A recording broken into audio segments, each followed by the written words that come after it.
तपस्या कर रहे थे, भगवान नहीं मिले, और ध्रुव जी को 5 महीने में मिल गए। जैसे ही 5 महीने में भगवान मिले ध्रुव जी को, तो सब संत अपना झोला उठा करके चले गए अपने घर। किसी ने पूछा अरे कहां? बोले भगवान तो बड़े स्वार्थी हैं, भगवान तो ऊंच नीच देखते हैं। बताओ ध्रुव को 5 महीना में मिल गए, हम यहाँ 5000 साल से यहाँ इतने सारे संत लगे हुए हैं, अभी तक ठाकुर जी नहीं मिले, उसको 5 महीने में मिल गए। इसका मतलब क्या है? ठाकुर जी आपका वर्ष विधि नहीं। कई लोग, मैं घरों में जाता हूं, मुझसे कहते हैं महाराज जी हम पता है 4 घंटे पूजा करते हैं, हम 4 बजे उठ जाते हैं, नहा धो करके 5 बजे बैठ जाते हैं और 8 बजे तक मैं हिलता नहीं हूं, ठाकुर जी की पूरी पूजा करता, 4 घंटे करता हूं। लेकिन 4 घंटे में आप कितनी बार तो झपकी लग जाती है, कितनी बार तो फोन उठा लेते हैं, रामू चाय बना देना, आप मेरी पूजा हो रही है पूरी। ऐसे 4 घंटे का क्या फायदा? लेकिन आप 4 मिनट भी ठाकुर जी के सामने बैठे और बिल्कुल निष्फिक्र होकर के, देहाभिमान शून्य होकर के, पूर्ण रूपेण ठाकुर जी के होकर के बैठते हैं, तो 4 घंटा व्यर्थ है, 4 मिनट श्रेष्ठ है। उद्देश्य उसकी पवित्रता। बदलने को एक क्षण भी बहुत है, और ना बदलने को एक जन्म भी कम पड़ जाएगा।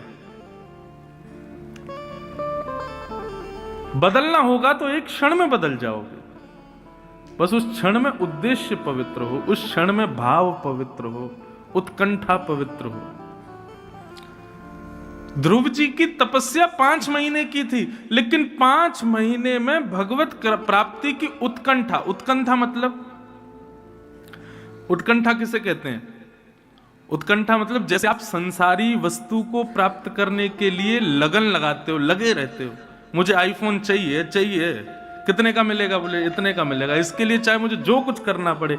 माता पिता लोभ देते हैं बालक को, इतने % मार्क्स लाएगा तुझे मैं आईफोन दूंगा। तो बालक अपने भविष्य को केंद्र में नहीं रखता, आईफोन को केंद्र में रखता है और पढ़ता है, और अच्छे मार्क्स लाता है तो माता पिता उसको देते हैं। ऐसे ही बंधु हर क्रिया के लक्ष्य में श्री कृष्ण, ये उद्देश्य की पवित्रता है। लोग वृंदावन भी आ रहे हैं ना, तो उनका उद्देश्य पवित्र नहीं है। उनका उद्देश्य वहां भी पुण्य की प्राप्ति और क्षमा करें हाथ जोड़ के प्रार्थना।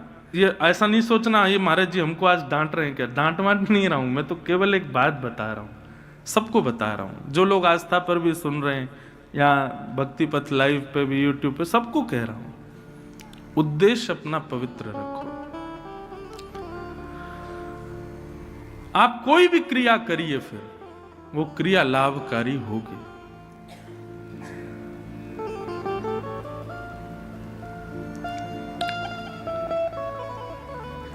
5000 वर्ष की तपस्या से ठाकुर जी नहीं मिले, 5 महीने की तपस्या में ठाकुर जी प्रकट हो गए। क्यों? क्योंकि ध्रुव की तपस्या में उत्कंठा बहुत थी, तड़प बहुत थी ठाकुर जी से मिलने की। स्वामी विवेकानंद ने पूज्य श्री रामकृष्ण परमहंस जी से जाकर के कहा मुझे भगवान से मिलाओ। रामकृष्ण परमहंस बोले 100 माला करके आओ, भगवान मिलेंगे। स्वामी विवेकानंद जल्दी जल्दी 100 माला करके आ गए। बोले गुरुजी 100 माला हो गई, भगवान नहीं मिले मुझे। बोले 1000 माला करो फिर मिलेंगे। 1000 माला जल्दी जल्दी कर दी, बोले भगवान नहीं मिले। बोले सुनो 5000 माला करो। 2-3 दिन तक लगे रहे महाराज, स्वामी विवेकानंद भगवान मिलेंगे भगवान। 5000 माला हो गई, नहीं मिले। गुरुजी आप बता नहीं रहे भगवान कैसे मिलेंगे। रामकृष्ण परमहंस लेकर के गए गंगा के तट पर और कहा वस्त्र उतारो, डुबकी लगाओ। बोले क्यों? बोले भगवान से मिलवाता हूं तुमको। जैसे डुबकी लगाई तो विवेकानंद जी का सर डुबो दिया रामकृष्ण परमहंस ने। जैसे ही सर डुबोया तो छटपटाने लगे, व्याकुल हो गए। थोड़ी देर में जब हाथ हटाया तो बाहर आए, श्वास लेने लगे, पानी वानी पी गए थे, खांसने लगे। बोले गुरुजी आपने क्या किया? मेरा सर क्यों डुबा दिया आपने? आपको पता है मुझे श्वास नहीं आ रही थी, मैं मरने वाला था। थोड़ी देर आप हाथ नहीं हटाते मेरे प्राण निकल जाते। रामकृष्ण परमहंस बोले तुम क्यों छटपटा रहे थे भीतर? किस चीज की कमी लग रही थी? बोले श्वास की कमी लग रही थी। बोले ऐसी छटपटाहट जब कृष्ण की प्राप्ति के लिए होगी तब ठाकुर जी मिलेंगे। जैसी छटपटाहट तुमको वायु के लिए, जैसी छटपटाहट हम आप सबको भोजन की, जैसी छटपटाहट व्हाट्सएप खोलने की, फेसबुक चलाने की, फोटो खिंचाने की, अरे कुछ नहीं करना, ये छटपटाहट हमारे अंदर है, लेकिन है किसके लिए? सांसारिक भावों के लिए। वही छटपटाहट, वही व्याकुलता, वही स्थिति यदि ठाकुर जी के लिए हो जाए तो उद्देश्य पवित्र है। यहां पर बैठे आप सब में अधिकतर, ठीक है सबका होगा भाव, लेकिन किसी का यह भाव नहीं होगा कि 6 दिन के इस भागवत के प्रसंग में मुझे ठाकुर जी के प्रत्यक्ष दर्शन हो जाएं। ऐसे भाव से कोई बैठा है? नहीं बैठे तो अब बैठो। ये वृंदावन है भैया, यहां आप कथा सुनने आ गए हो, ये बहुत बड़ी श्री जी की कृपा है आपके ऊपर। मैं भी सुना रहा हूं, ये भी मेरे, हम कथा वक्ता जरूर हैं, लेकिन वृंदावन में ही कथा नहीं कह पाते, सब जगह कहते हैं। तो वृंदावन में कहने का अवसर मिल रहा है तो मुझ पर भी कृपा है श्री जी की, आप पर भी कृपा है कि आप बैठे हो। बस अपना उद्देश्य पवित्र कर लो कि हम कथा सुने और जब जाएं यहां से, कभी निधिवन जाएं, सेवा कुंज जाएं, बिहारी जी जाएं, राधा वल्लभ, राधा रमन जाएं, जहां भी जाएं, कभी ऐसी कृपा हो, छटपटाहट ऐसी रहे कि अब जो आगे गली आएगी उसमें मुड़ते ही हमको कहीं श्याम सुंदर दिख जाए। अब हम जैसे आगे जाएंगे तो वहां हमको कहीं ठाकुर जी के दर्शन हो जाएं। अब जैसे हम ये रिक्शा से उतरें तो वहां श्री जी की कोई झलक दिख जाए। ऐसी छटपटाहट, ऐसी उत्कंठा हृदय में होनी चाहिए वृंदावन आए हो तो।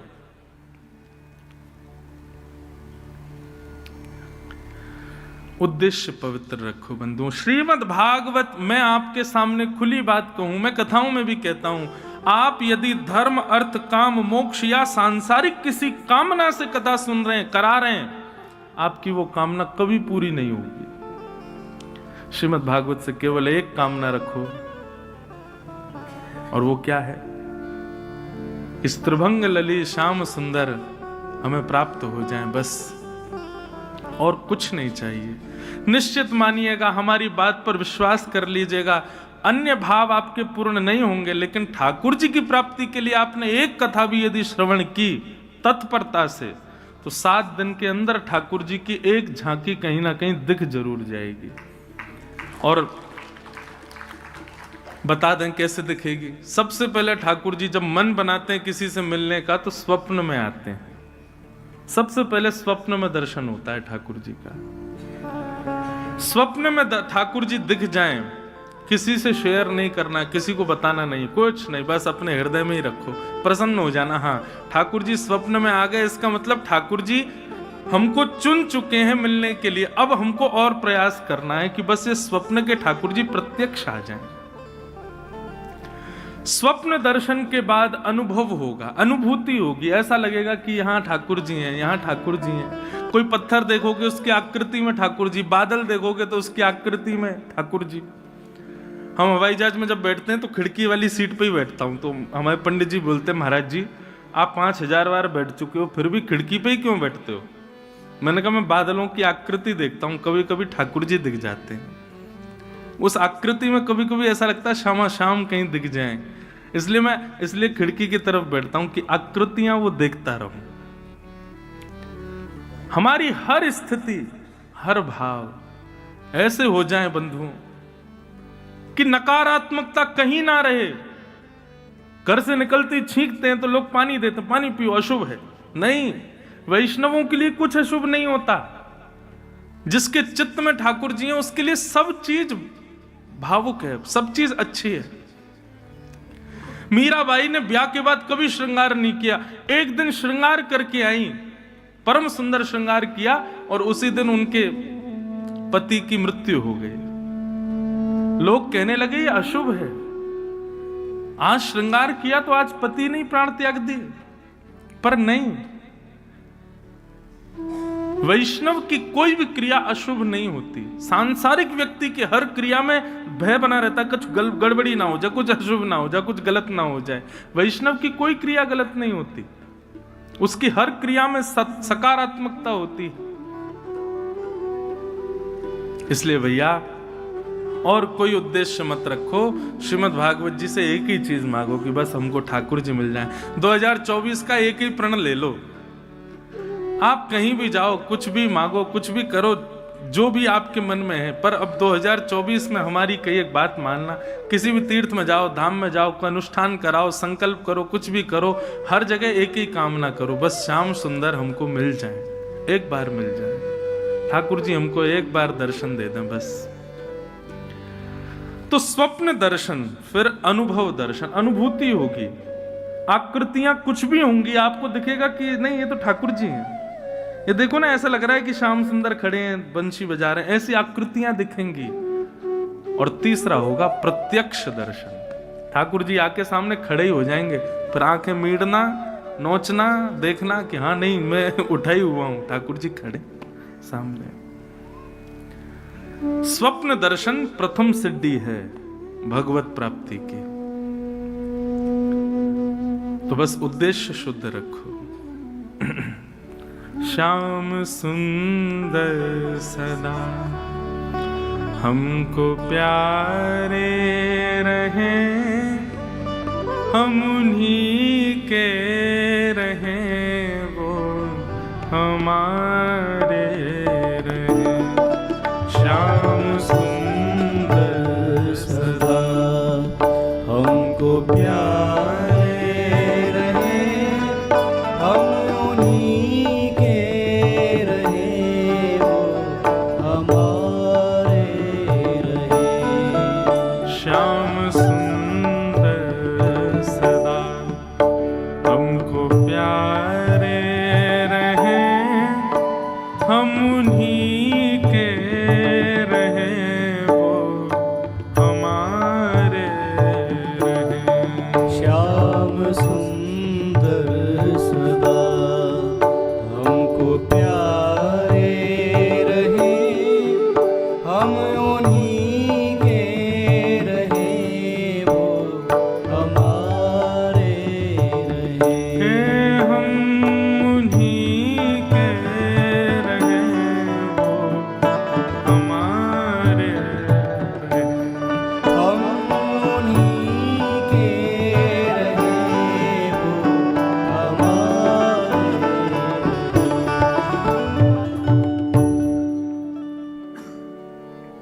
आइए अब भागवत के प्रथम स्कंद में प्रवेश करें। कल हम आप सब लोगों ने महात्म का श्रवण किया। प्रथम स्कंद और प्रथम श्लोक श्रीमद् भागवत का सब लोग ध्यान में, केंद्र में ठाकुर जी को विराजमान करके श्रवण करो। जन्माद्यस्य यतोऽन्वयादितरतः चार्थे स्वविज्ञस्वराट्, तेने ब्रह्म हृदय आदि कवये मुह्यन्ति यत्सूरयः। तेजो वारिमृदां यथा विनिमयो यत्र त्रिसर्गो मृषा, धाम्ना स्वेन सदा निरस्तकुहकं सत्यं परम धीमहि। श्रीमद् भागवत के प्रथम श्लोक में किसको वंदन किया गया? सत्यम परम धीमहि, जो भी परम सत्य है मैं उसको वंदन करता हूं। यहां पर स्पष्ट नाम क्यों नहीं लिया गया? सीधे भगवान का नाम ले लेते तो एक जो ये विडंबना लोगों के मन में बनी हुई है, शंकर जी बड़े हैं कि भगवान कृष्ण बड़े हैं कि जे बड़े हैं कि वो बड़े हैं, ये जो ऊंच नीच बनी रहती है सबके मन में, ये क्लियरिफाई हो जाती कि हाँ चलो भागवत के प्रथम श्लोक में इनको वंदन है तो ये सबसे बड़े। एक बात कहें बंधुओं, ये बड़ा छोटा ये हम संसारी लोगों की दृष्टि में होता है, देवताओं में, ठाकुर जी में शायद ये भाव कभी नहीं होता होगा। ये हम मानवों के अंदर ही होता है कि ये ऊंचे हैं, ये छोटे हैं, ये बड़े हैं, ये नीचे हैं, ये काले हैं, ये गोरे हैं, ये धनवान हैं, ये निर्धन हैं। ठाकुर जी की दृष्टि में तो समत्व भाव होता है, सम। ये दृष्टि हमारी होती है कि हम ऊंच नीच देखते हैं। ठाकुर जी को इससे कोई अभिप्राय नहीं। बहुत सावधानी से सुनो। सत्यम परम धीमहि, यहां पर परम सत्य को वंदन किया गया। सत्यम धीमहि कह देते, मैं सत्य को प्रणाम करता हूं, ऐसा भी नहीं। परम क्यों कहा? परम सत्य कौन है? कलयुग केवल नाम आधारा, सुमिर सुमिर नर उतरे ही पारा। एक बात बहुत ध्यान से समझ लीजिए बंधुओं कि कलयुग में तीर्थ यात्राएं करना, बहुत मंदिरों में जाके दर्शन करना, ये इतना जरूरी नहीं है। कलयुग में तन को एक जगह बिठा करके मन से ठाकुर जी का नाम उच्चारण करना, ये बहुत आवश्यक है। कलयुग में नाम की प्रधानता ज्यादा है, दर्शन की प्रधानता, ठाकुर जी के श्रृंगार की प्रधानता, ठाकुर जी के उत्सवों की प्रधानता ठीक है, करनी चाहिए जब समय मिले, जब अवकाश हो, पर सबसे ज्यादा प्रधान है ठाकुर जी का नाम स्मरण। लेकिन आपको एक बात बताएं, व्यक्ति तीर्थ यात्रा कर लेता है, व्यक्ति उत्सव कर लेता है, ठाकुर जी की सेवा श्रृंगार कर लेता है, लेकिन उससे कहो एकांत में बैठ के नाम जपो, वो नहीं कर पाता। क्यों? मन एकाग्र ही नहीं है। बंबई में मेरी कथा चल रही थी तो एक व्यक्ति बोला, महाराज जी जब मैं नाम जप करता हूं ना तो नेत्र बंद करता हूं तो मुझे ठाकुर जी नहीं, मुझे अप्सराएं दिखती हैं, मैं क्या करूं? सोचो, आप हंस तो गए सब, लेकिन एक बात कहें, यहां पर बैठे भी 95% लोगों को भी ऐसा ही कुछ दिखेगा, ठाकुर जी नहीं दिखेंगे। यहां पर बैठे भी 90% लोगों को ठाकुर जी नहीं दिखेंगे नेत्र बंद करने पर। और ये इसका कारण क्या है? चित्त हमारा मलिन है। अधिकतर लोगों को सुना जाता है, वो सुबह उठ के अपना जब स्वप्न बताते हैं तो जरूर कोई अपशगुन ही देखा होता है, उन्होंने कुछ विचित्र ही देखा होता है। कभी कोई भगवत दर्शन करके प्रसन्न हुआ हो कि मैंने स्वप्न में ठाकुर जी देखे, बहुत अच्छी बात है, बताना ही नहीं वो तो। पर हमारे चित्त में मलिनता है, इसलिए नेत्रबंद करने पर भगवत दर्शन नहीं होता। लेकिन एक बात कहें बंधु, घबराओ मत, होने दो। नेत्रबंद करते हो, नाम जप करते हो, कुछ दूषित दिखता है या जिसका चिंतन करते हो वही दिख रहा है, या फिर धन दिख रहा है, भोजन दिख रहा है, या कुछ भी दिख रहा है, दिखने दो। आप लगे रहो, आप अपना प्रयास करते रहो। आप उस नाम जप को छोड़ो मत, ये बहाने से कि हमें शुद्धता नहीं आ रही है मन में। आप करते रहो, लगे रहो। करत करत अभ्यास के मनमत होत सुजात। अभ्यास में लगे रहो। Practice makes man perfect. अभ्यास से ही परफेक्शन आता है। आप अभ्यास कीजिए। ये कली का प्रभाव है। कलयुग नहीं चाहता कि हम भजन करें, इसलिए कली दूषित विचार हृदय में प्रकट कर देता है। परंतु आप लगे रहो, लगे रहो, लगे रहो, लगे रहो, तो कली भी समझ जाएगा हम चाहे कितना भी कर लें, ये रुकने वाला नहीं है। तो एक समय कली आपके आगे हाथ जोड़ देगा और उसके बाद अपने आप पवित्र विचार आने प्रारंभ हो जाएंगे। और ये होगा ही, सबके साथ होगा। 10 बार, 15 बार, 20 बार ध्यान में अपवित्रता आएगी। उसको पवित्र करने के साधन क्या है? सत्संग। सत्संग का मतलब किसे कहते हैं? सत्संग कोई प्रवचन करे और आप बैठ के सुनो, ये सत्संग है? नहीं। सत्संग के बहुत सारे रूप हैं। सद व्यक्ति का संग सत्संग, सद भोजन का संग सत्संग। आप क्या खाते हैं, क्या पहनते हैं, क्या पीते हैं, किसके संग रहते हैं, कैसी जगह जाते हैं, ये सब सत्संग कहलाता है। मुझसे किसी ने कहा, महाराज जी आप धोती ही क्यों पहनते हैं, बगलबंदी ही क्यों पहनते हैं, तिलक क्यों लगाते हैं? यह रूप धारण करना भी सत्संग है।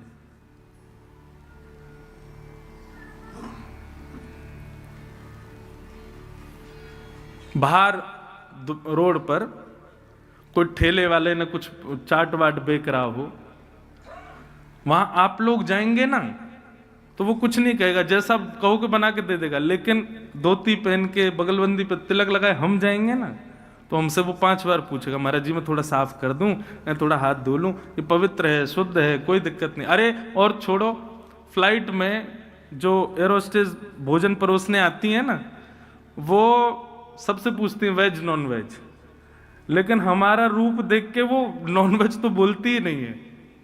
वो पूछेगी महाराज आप तो वेज ही लेंगे ना, वेज में भी जैन लेंगे। मैंने नहीं, हमें चाहिए ही नहीं कुछ भी। उसको कैसे पता कि मैं अपवित्र नहीं खा सकता? मेरे स्वरूप ने बताया। तो ये स्वरूप भी सत्संग है। आप कैसे स्थानों पर जाते हैं, कैसे लोगों के संग बैठते हैं, उनसे क्या वार्ताएं करते हैं, यह भी सत्संग कहलाता है। केवल किसी का प्रवचन सुनना मात्र सत्संग नहीं है। यह सत्संग की प्रारंभिक सीढ़ी हो सकती है, परंतु आपकी पूरे दिन की दिनचर्या भी सत्संग को दर्शाती है। वस्त्र भी सत्संग है, भेष भी सत्संग है। मीराबाई कहती है ना, हम लोग श्रृंगार करते हैं, किस लिए करते हैं? हम सजते हैं, साड़ी पहनते हैं, कुर्ता पहनते हैं, कुछ भी पहनते हैं, गले में हार पहनते हैं, कानों में कुंडल लगाते हैं, किस लिए? परफ्यूम लगाते हैं ताकि 4 लोग हमसे पूछें भाई साड़ी कहाँ से ली, कुर्ता कहाँ से लिया, कुंडल बड़े बढ़िया, आपके गले का हार बहुत सुंदर, परफ्यूम कौन सा लगाया। हम दूसरे को रिझाने के लिए ही पूरी क्रिया करते हैं। तो मीराबाई कहती हैं, जिन भेषा मारो सावरो रीझे, जिन भेषा मेरो गिरधर रीझे, मैं सो ही भेष धरूंगी, हो बाला सो ही भेष धरूंगी, हो मैं बैरागन हूं। वृंदावन में आप लोग घूम रहे हो 2 दिन से, देखो यहाँ के लोग कैसे रहते हैं। तिलक लगा के घूमेंगे, धोती पहनेंगे, इतनी सर्दी है फिर भी धोती में रहेंगे। कई लोगों के नियम है वो पादुका नहीं पहनते, नंगे पांव घूमेंगे। क्यों? क्योंकि उनकी वेशभूषा में भी आपको रिझाना श्रेष्ठ नहीं है। वो इसीलिए ऐसे बन के घूम रहे हैं कि बिहारी जी हमसे प्रसन्न रहे। ये श्रृंगार बिहारी जी का है, ये श्रृंगार राधारमण लाल के लिए, ये श्रृंगार श्री राधा वल्लभ जी को खुश करने के लिए। संसार के लोगों को भले ही तुम्हारे तिलक से पीड़ा हो, तिलक लगाए कलकत्ता में घूमो, तिलक लगाए दिल्ली में घूमो, 4 लोग टोक देंगे, लेकिन वृंदावन में कोई नहीं टोकेगा। क्यों? वृंदावन में किया गया श्रृंगार भी ठाकुर जी की प्रसन्नता के लिए। तो वह श्रृंगार भी आपका सत्संग बन जाता है। तो मन की शुद्धता यदि चाहिए तो उसके लिए श्रृंगार हो, आहार हो, विचार हो, पहनावा हो, उठना बैठ, सबकी शुद्धता करना बहुत जरूरी है। आप कहीं भी दुकान से पैकेट खरीद के फाड़ के खा लोगे, संत क्यों नहीं खा रहा है? कोई वैष्णव क्यों नहीं खा रहा है? क्योंकि उसको पता है कि इस आहार के सेवन से मेरा मन मलिन होगा। संत महापुरुष तो अपना जल भी संग लेके चलते हैं, वो बाहर का जल भी नहीं पीते। क्यों? जल पीने जैसा खाओ अन्न वैसा होवे मन, जैसा होवे मन वैसे होवे विचार, जैसे होवे विचार वैसी होवे क्रिया, जैसी होवे क्रिया वैसी होवे गति। तो सत्संग का मतलब केवल किसी सद व्यक्ति को श्रवण करना ये सत्संग नहीं है। अपने आचार विचार को भी शुद्ध करना ये सत्संग है। ये सब सत्संग है। और ये जब क्रिया में आएगा, आपके आचार विचार, पहनाव उड़ाव, खान पान, ये सब शुद्ध होते चले जाएंगे। फिर लगाना आप नेत्रबंद करना, कोई अप्सरा नहीं दिखेगी। फिर तो त्रिभंग ललित श्याम सुंदरी दिखाई देंगे, फिर तो हमारी किशोरी जी दिखाई देंगे, फिर तो ललिता विशाखा ये सखियां दिखाई देंगी। भगवत रसिक जी का एक पद है, आहा बहुत सुंदर भाव है। हमारो वृंदावन उर ओर, हमारो वृंदावन उर ओर। क्या अर्थ क्या है इसका? श्री भगवत रसिक जी कह रहे हैं कि हमारे लिए प्रकट वृंदावन नहीं है, हमारा वृंदावन तो हमारे चित्त में है, हमारे हृदय में है। बंधुओं, अप्रकट वृंदावन में ये ईंट पत्थर नहीं है, अप्रकट वृंदावन में ये सब हॉल नहीं है, ये बने हुए बड़ी बड़ी बिल्डिंगें नहीं है अप्रकट वृंदावन। वास्तविक वृंदावन में तो चिन्मय है वो। वहां पर वृक्ष भी राधा कृष्ण, वहां के वृक्ष वल्लरियां, वहां के कोई इमारत भी दिखे ना अप्रकट वृंदावन, तो वो भी श्याम सुंदर है। और वो वृंदावन कहां बसता है? वो हमारे चित्त में बसता है, हमारे मन में रहता है। हमारो वृंदावन उर और, हमारो वृंदावन माया काल तहाँ नहीं व्यापे, माया काल तहाँ नहीं व्यापे, जहाँ रसिक सिर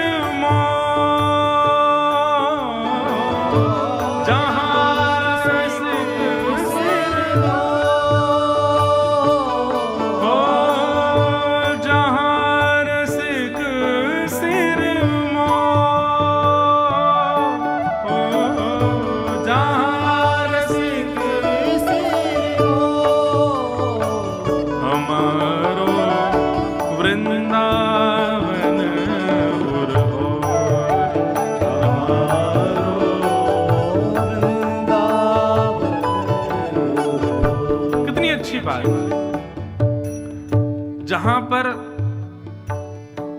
पुलिस खड़ी हो वहां कोई चोरी कर सकता है? नहीं। जहां पर टीचर बैठा हो वहां बच्चे शैतानी कर सकते हैं? नहीं। ऐसे ही हमारे जीवन में जितने भी पाप आते हैं वो मन से आते हैं। यदि उस मन में श्रीधाम वृंदावन विराजमान हो जाए तो कभी कोई पाप आएगा? कभी नहीं आ पाएगा। यहां पर कह रहे हैं माया काल तहां नहीं व्यापे, जहां रसिक शिरमोर।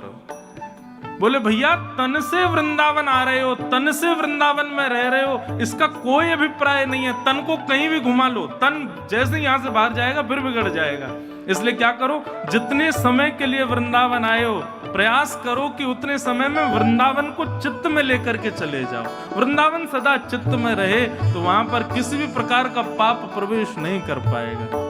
माया काल तहां नहीं व्यापे, माया काल तहाँ नहीं व्यापे, जहां रसिक सिर मोर,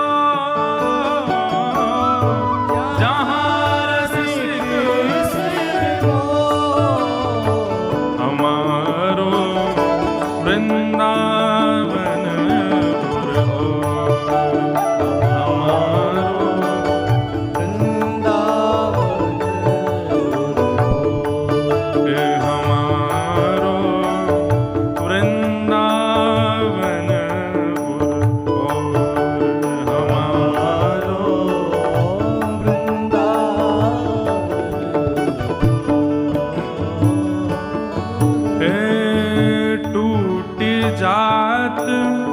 सत असत वासना, टूट जात सत